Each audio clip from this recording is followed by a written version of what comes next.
بسم اللہ الرحمن الرحیم۔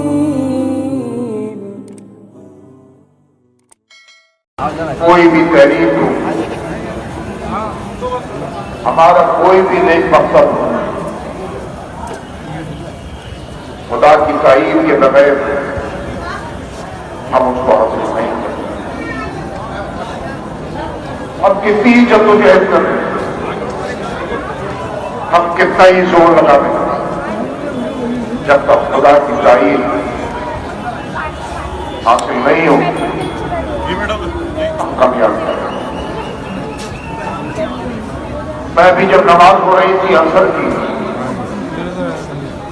تو میں نیچے چوک پر جو نوجوان جو لوگ موجود تھے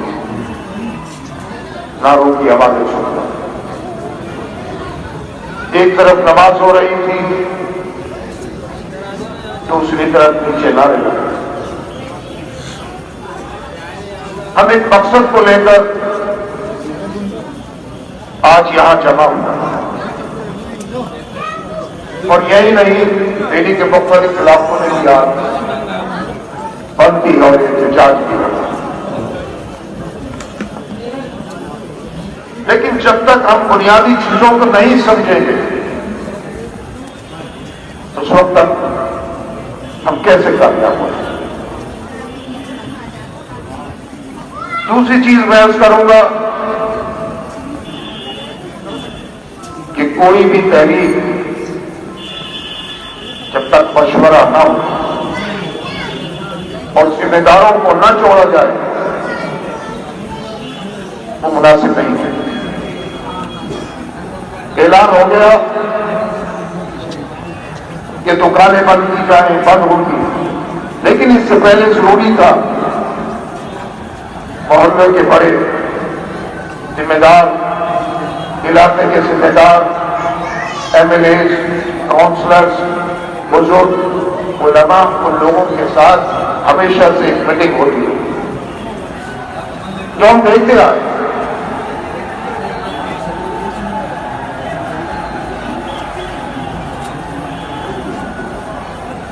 اور میٹنگ ہونے کے بعد اس میں طے کیا جاتا تھا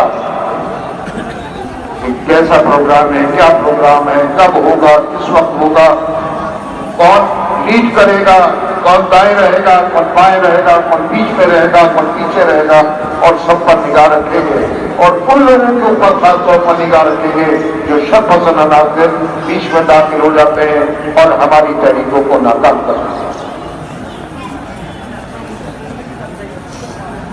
آج پورے ہندوستان میں گزشتہ 2 دنوں سے شہریت قانون کو لے کر احتجاج ہو رہا ہے پورے ہندوستان میں، اتر پردیش ہو، نارتھ ایسٹ ہو، بنگال ہو، آسام ہو، اتر پردیش کے مختلف شہروں میں، راجستھان، آندھرا پردیش، تلنگانہ، غالباً کوئی ریاست اور کوئی بڑا شہر ایسا نہیں ہے کہ جہاں احتجاج نہ ہو۔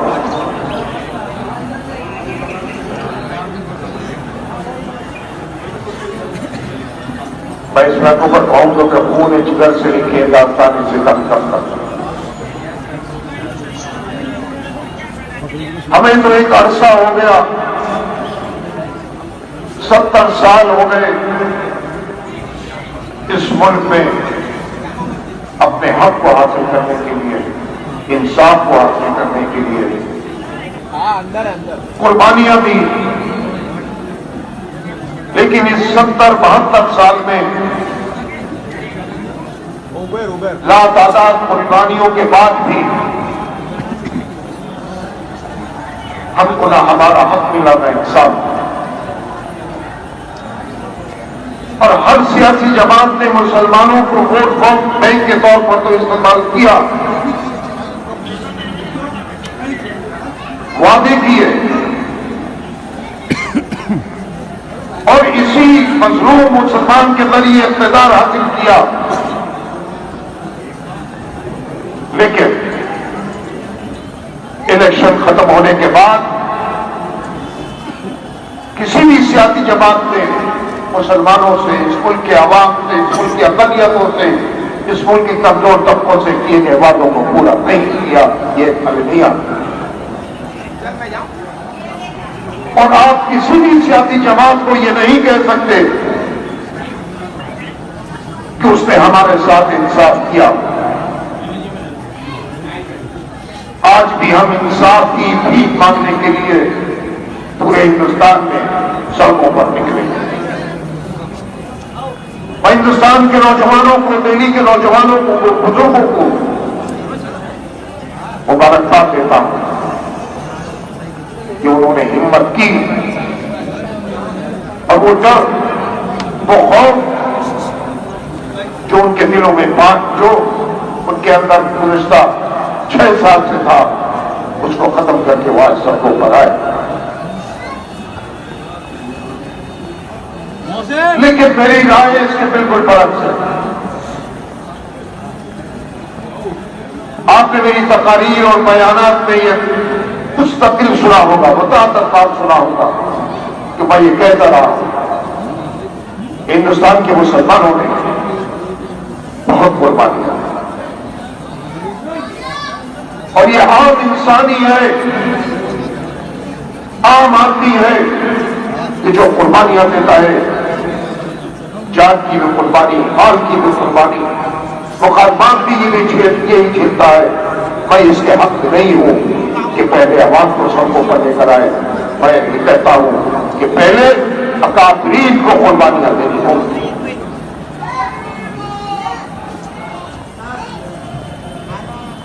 ہم کب تک عوام کی قربانیاں حاصل کرتے رہیں گے؟ قربانیوں کے لیے کہتے ہیں۔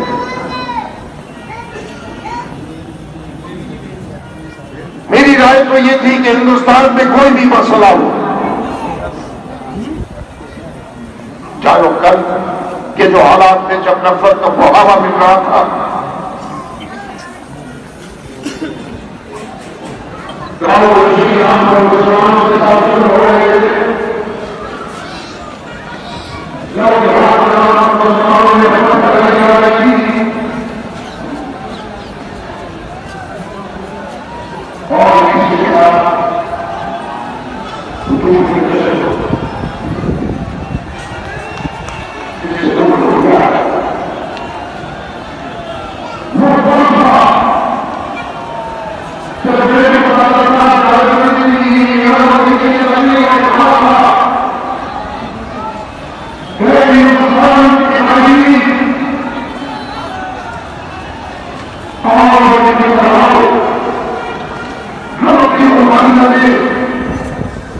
پہلے حکومت سے بات کریں۔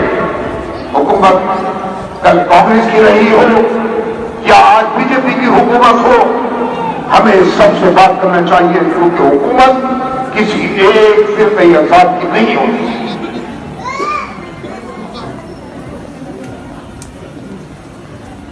اور اگر حکومت بات ہماری سننے کے لیے تیار نہ ہو تو پھر قائدین کو احتجاج کرنا چاہیے، اور پھر اس سے بھی اگر بات نہ بنے تو ہم گرفتاریاں دیں، چاہے 15 دن جیل میں رہیں، چاہے 6 مہینے رہیں، چاہے سال بھر، ہم اپنی قربانیاں دیں نا۔ ہم کب تک عوام کی قربانیاں دیتے رہیں گے؟ لیکن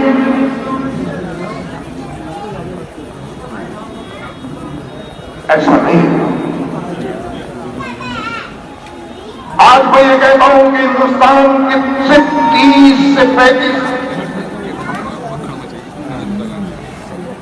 قائدین، جس میں علماء اور مختلف جماعتوں کے لوگ جو جذبہ رکھتے ہیں ملک اور مسلمانوں کے تعلق سے، وہ اگر میدان میں آئے تو میں خدا کی ذات سے یقین رکھتے ہوئے یہ بات کہتا ہوں کہ اب ہندوستان میں 10 لاکھ مسلمانوں کو اکٹھا کرنا ہمارے لیے مشکل کام نہیں ہوگا۔ لیکن بھائی سارے مت لگاؤ،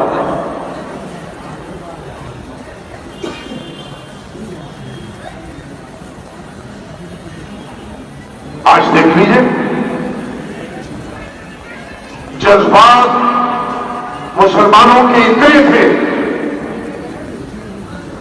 کہ آج پورے ہندوستان میں مسلمان سڑکوں پر نکل کر کام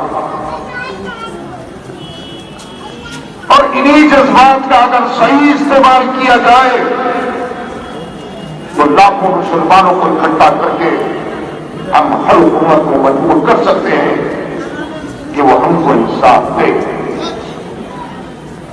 اور جہاں تک احتجاج کی بات ہے، احتجاج اس ہندوستان کے عوام کا آئینی اور جوہر حق ہے اور اس احتجاج سے آپ کو کوئی روک نہیں سکتا. لیکن ضروری ہے کہ احتجاج تو ہو، لیکن وہ احتجاج کنٹرول میں بھی ہونا چاہیے. آپ دیکھیے کئی شہروں میں اور کم شہر ایسے ہیں کہ جہاں پر کچھ رپورٹ گھٹنائیں ہوئی، لیکن جس کے اوپر بیتتی ہے وہی جانتے ہیں. جامعہ میں جو کچھ ہوا نہایت افسوس تھا. اور اب جمنا پارک کی اطلاع مل رہی ہے کہ وہاں پر بھی مجھے کنفرم نہیں ہے، جو اطلاعات آ رہی ہے کہ وہاں پر بھی آنسو گیس کے گولے اور لاٹھی چارج ہوا، بسوں پر پتھراؤ ہوا، کچھ گاڑیوں کو بھی جلایا گیا. تو یہ جو ہماری روش ہے اس کو بدلنا ہوگا. اس سے کوئی فائدہ نہیں ہوتا کہ ہم جذبات پہ آ جائیں. جذبات ہونے چاہیے. انسان میں اگر جذبات نہ ہو تو وہ ہڈیوں کا ڈھانچے کے برابر ہے، لیکن جذبات کنٹرول میں رہے یہ سب سے اہم ہے. میں کیوں 2 دن سے خاموش تھا؟ میں نے کل بیان کیا جو آج آئے اسی لیے کہ میں ایک دم کوئی فیصلہ نہیں لیتا، بہت سوچ سمجھ کر فیصلہ لیتا ہوں. اور جانے مسجد سے اٹھنے والی آواز یہ نہیں ہے کہ وہ گلی محلے کی آواز. میں یہ نہیں چاہتا کہ کسی کا نقصان ہو اور کل یہ کہے کہ امام صاحب کی وجہ سے 10 نوجوانوں کی جانیں چلی گئی. میں نہیں چاہتا کہ کل کو یہ کہے کہ اسی امام کی وجہ سے 1,000 لوگوں کے اوپر مقدمات قائم ہو گئے. میں یہ چاہتا ہوں احتجاج ہو لیکن کنٹرول میں ہو، جذبات ہو لیکن کنٹرول میں ہو. جو قدم اٹھے وہ مشورے کے ساتھ اٹھے. اسی لیے میں خاموش تھا. جمعے کو میں حالات دیکھ رہا تھا کہ کیا حالات ہیں. مجھے اندازہ تھا کہ اگر میں بولوں گا تو کہیں پہ فساد نہ ہو جائے کیونکہ جذبات بڑھتے ہوئے. میں سوچا جب جذبات کم ہوں گے اس وقت میں آپ سے بات کروں گا اور آپ کو سمجھاؤں گا. میں نے بہت سارے لوگوں سے پوچھا کہ احتجاج کیوں کر رہے ہیں. کچھ ریلی میں آئے ہوئے تھے رنگ گراؤنڈ میں، کچھ کو تو پتہ ہی نہیں تھا، معلوم ہی نہیں تھا کہ یہ قانون ہے کیا. کچھ یہ کہہ رہے تھے کہ ہمیں ہندوستان سے بھیجا جا رہا ہے، ہم ہندوستان سے باہر چلے جائیں گے، ہم کیسے برداشت کر لیں. احتجاج ہو رہا ہے شہریت قانون پر، اور بیچارہ نوجوان یہ سمجھ رہا کہ ہمیں ہندوستان کو واپس بھیجا جا رہا ہے. نہیں، یہ 2 چیزیں الگ الگ ہیں. ایک ہے شہریت قانون جو ابھی بل پاس ہونے کے بعد بنا ہے، اور ایک ہے NRC جس کا اعلان ہوا ہے وہ ابھی قانون نہیں بنا. اس بات کو سمجھیے، یہ 2 الگ الگ چیزیں. لوگ یہ کہہ رہے ہیں کہ جو قانون بن گیا ہمیں تو ہندوستان سے باہر بھیج رہے ہیں. جو قانون بنا ہے وہ الگ ہے، جو بننے والا ہے وہ الگ ہے. یہ قانون اس طرح سے ہے قانون جو ہے کہ جب ہندوستان کے باہر مثلا افغانستان، پاکستان، بنگلہ دیش جو میں اخبارات میں پڑھا ہوں تو میں آپ کو بتا رہا ہوں کہ وہاں سے جو لوگ یعنی شرناردھی یعنی مائگریٹ کر کے وہاں کے حالات کی وجہ سے ہندوستان آئیں گے تو انہیں یہاں کی نیشنلٹی یعنی شہریت نہیں ملے. یہ ہندوستان میں رہنے والے مسلمانوں سے متعلق نہیں ہے. باہر سے جو مسلمان آئیں گے ان کے لیے ہے کہ ان کو یہاں کی شہریت نہیں ملے گی. جیسے افغانستان سے لوگ آئے, جب افغانستان میں حالات خراب ہوئے, یا بہت ملک سے ایک آدھ سے اور آ گئے, تو دسمبر 14 کے بعد جو آئے ہیں ان کو یہاں کی شہریت نہیں ملے گی. اس سے پہلے جو آئے ہیں ان کو شہریت مل جائے گی. یہ ہے. لیکن یہ قانون جو بنا ہے یہ NRC سے جڑا ہوا ہے. NRC ایک الگ چیز ہے, میں آپ کو بعد میں بتاؤں گا. یہ جو شہریت بل ہے, قانون ہے, یہ اسی طرح ہے جیسے ہم سعودی عرب جائیں اور کہتے کہ صاحب میں ہندوستان میں نہیں رہنا چاہتا, مجھے شہریت دیجیے. یا ایران جائیں یا قطر جائیں یا ٹیونس جائیں یا لیبیا کے سے کہیں یا دبئی میں UAE سے کہیں کہ صاحب ہم کو نہیں رہنا چاہتے, ہمیں آپ شہریت دیجیے, آپ کو نہیں ملے. کیونکہ وہاں کا قانون ہے نہیں دیں گے, آپ کو اقامہ دے دیں گے لیکن شہریت نہیں ملے گی. لیکن یہ قانون بھی بنانا غلط اس لیے ہے کہ ہندوستان کے آئین کے مطابق کوئی قانون مذہب کی بنیاد پر نہیں بننا چاہیے. یہ جو شہریت قانون بنا ہے مذہب کی بنیاد پر بنا ہے, جو نہیں بننا چاہیے تھا یہ غلط تھا. باوجود اس کے کہ ہندوستان میں رہنے والے مسلمان اس سے متاثر نہیں ہو رہے ہیں, لیکن پھر بھی ہم اس قانون کو اس لیے غلط کہتے ہیں کہ ہندوستان کا آئین سیکولرائز رہے اور اس آئین کی روح سے اس قانون کو نہیں بننا چاہیے تھا. لیکن یہاں آپ کا امتحان ہو گیا اس قانون کے آنے کے بعد کہ اگر جیسا کہ اعلان کیا حکومت نے کہ اب NRC پورے ہندوستان میں نافذ کی جائے گی, وہ خطرناک ہے. اب نہیں معلوم اس NRC میں کون سا سن مقرر کیا جاتا ہے کہ اس سن کے بعد اگر کوئی ہندوستان سے باہر سے آیا ہے اور اس کے بعد دستاویزات نہیں ہے تو اس کو ہندوستان سے باہر بھیج دیا جائے گا. یہ ابھی نہیں پتا. یہ قانون کب بنے گا, بل کب آئے گا, بل کب پاس ہوگا, کب قانون بنے گا, یہ نہیں ہے. صرف اعلان ہوا ہے حکومت کی طرف سے جس سے تشویش اور بے چینی اور اضطراب پورے ہندوستان کے مسلمان. یہ مجھے بھی ہے, یہ آپ کو بھی ہے, یہ ہر نوجوان کو, ہر بزرگ کو, ہر ایک ہندوستان کے بادشاہ میں. جس ملک کی آزادی کے لیے ہمیں قربانیاں دی, جس ملک کو ہمارے افراد نے, ہمارے بزرگوں نے آباد کرایا, آج اسی ہندوستان میں رہنے والے شہریوں سے سود مانگا جانے والا ہے. کیا آپ بتائیے کہ آپ ہندوستان کے شہری ہیں کہ نہیں؟ یہ کیسا قانون؟